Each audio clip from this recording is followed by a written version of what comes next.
Master को प्रणाम। आइए आज एक नई स्टोरी के साथ तो देखते हैं कि स्टोरी हमको क्या सिखाती है। दयालुता।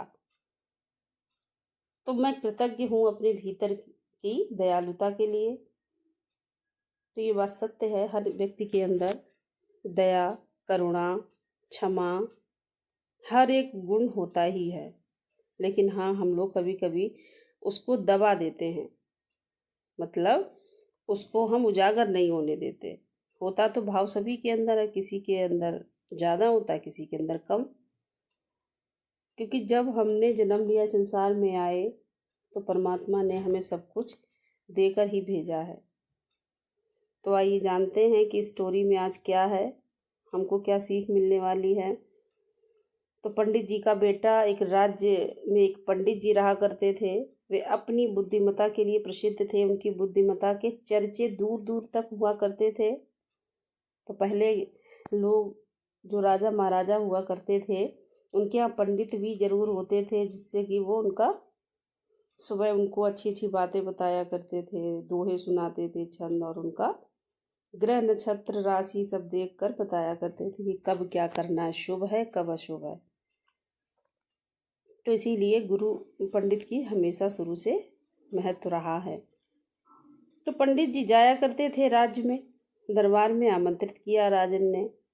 पंडित जी दरबार में पहुंचे तो राजा उनसे कई विषयों पर गहन चर्चा की। चर्चा समाप्त होने के पश्चात पंडित जी प्रस्थान करने लगे तो राजा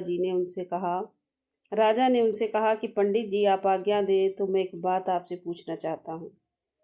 पंडित ने कहा, पूछिए राजन, आप इतने बुद्धिमान हैं, किंतु आपका पुत्र इतना मूर्ख क्यों? राजा ने पूछा। राजा का प्रश्न सुनकर पंडित जी को बुरा लगा। उन्होंने पूछा, आप ऐसा क्यों कह रहे हैं राजन? पंडित जी, आपके पुत्र को यह नहीं पता कि सोने और चांदी में अधिक मूल्यवान क्या है?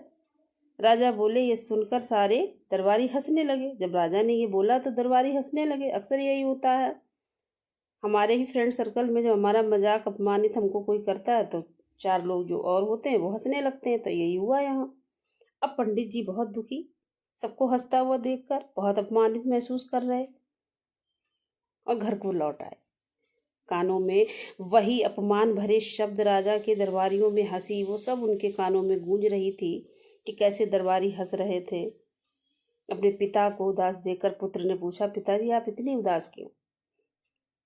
पंडित जी ने बहुत उदास मन से कहा, क्या तुम मेरे एक प्रश्न का उत्तर दोगे?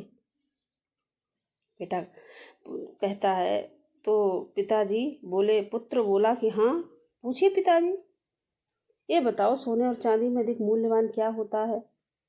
तो बेटे ने कहा, सोना अधिक मूल्यवान है। पुत्र ने तत्पाक से उत्तर दिया। पुत्र का उत्तर सुनने के बाद पंडित जी ने पूछा, तुमने इस प्रश्न का सही उत्तर दिया, फिर राजा तुम्हें मूर्ख क्यों कहते हैं? वे कहते हैं कि तुम्हें सोने और चांदी के मूल्य का ज्ञान नहीं। पिताजी की बात सुनकर पुत्र सारा माजरा समझ गया। वह उन्हें बताने लगा कि पिताश्री, मैं प्रतिदिन सुबह जिस रास्ते से विद्यालय जाता हूँ, उस रास्ते के किनारे राजा अपना दरबार लगाते हैं। वहाँ ज्ञानी और बुद्धिमान लोग बैठकर विभिन्न विषयों पर चर्चा करते हैं। मुझे वहाँ से जाता हुआ देख राजा अक्सर मुझे बुलाते हैं और अपने एक हाथ में सोने और एक हाथ में चांदी का सिक्का रखकर पूछते हैं कि इन दोनों में से तुम्हें जो मूल्यवान लगे वो उठा लो। मैं रोज चांदी का सिक्का उठाता हूँ। ये देखकर लोग मेरा परिहास करते हैं, यानी कि मजाक बनाते हैं और मुझ पर हंसते हैं। मैं चुपचाप वहाँ से चला जाता हूँ। पूरी बात सुनकर पंडित जी ने कहा, पुत्र, जब तुम्हें ज्ञात है, जब तुमको पता है कि सोने चांदी में अधिक मूल्यवान सोना है, तो सोने का सिक्का उठा कर ले आया करो। क्यों स्वयं को उनकी दृष्टि में मूर्ख साबित करते हो? तुम्हारे कारण मुझे अपमानित होना पड़ता है। पुत्र हंसते हुए बोला, पिताजी मेरे साथ चलिए, मैं आपको कारण बताता हूँ। फिर वह पंडित जी को शहर के आखिरी छोर तक ले गया, जहाँ कई बेघर गरीब लोग रहते थे। उस लड़के को देखकर उन सभी के चेहरे खिल उठे। वह कईयों ने प्रेम से उसका अभिवादन किया। पंडित जी को बहुत आश्चर्य हुआ कि इतने लोग मेरे बेटे को आशीर्वाद दे रहे हैं। फिर पुत्र ने कहा, पिताजी, इनमें से अधिकतर लोगों को ढंग का काम नहीं मिल पाता और कईयों को दिन भर में खाना भी मुश्किल से मिलता है। हर बार जब मैं चांदी का सिक्का उठाता हूँ तो इनमें से किसी एक को आके दे देता हूँ। इनके लिए उसका मूल्य इतना है कि एक ही सिक्के से कई सारे लोगों का भोजन हो जाता है। कुछ लोग पेट भरकर खाने के बाद काम ढूंढने भी जा पाते हैं। पिताश्री राजा के लिए मुझे रोकना और हाथ में सोने और चांदी का सिक्का लेकर यह प्रश्न पूछना एक खेल बन गया। अक्सर वे ये खेल मेरे साथ खेला करते हैं और मैं चांदी का सिक्का लेकर आता हूँ। जिस दिन मैंने सोने का सिक्का उठा लिया उस दिन यह खेल बंद हो जाएगा और तब मैं इन्हें कुछ नहीं दे पाऊंगा। इसीलिए मैं कभी सोने का सिक्का नहीं उठाता। पंडित जी को पुत्र की समझ बात आ गई और उस पर गर्व भी हुआ, किंतु उन्हें लगा कि राजा को भी सत्य मालूम होना चाहिए। तो वे पुत्र को लेकर राजा के दरबार पहुंचे। वहां लड़के ने सारी बात राजा को बताई और उन्हें समझाया कि चांदी का सिक्का क्यों नहीं उठाता था। पूरी बात जानकर राजा बड़े प्रसन्न हुए। उन्होंने सोने से सिक्कों से भरा संदूक मंगवाया और उसे पंडित जी के पुत्र को देते हुए बोला, असली विद्वान तो तुम हो। फिर उन्होंने अपने दरबानों से कहकर उन बेघर लोगों के लिए सहायता की व्यवस्था करवाई।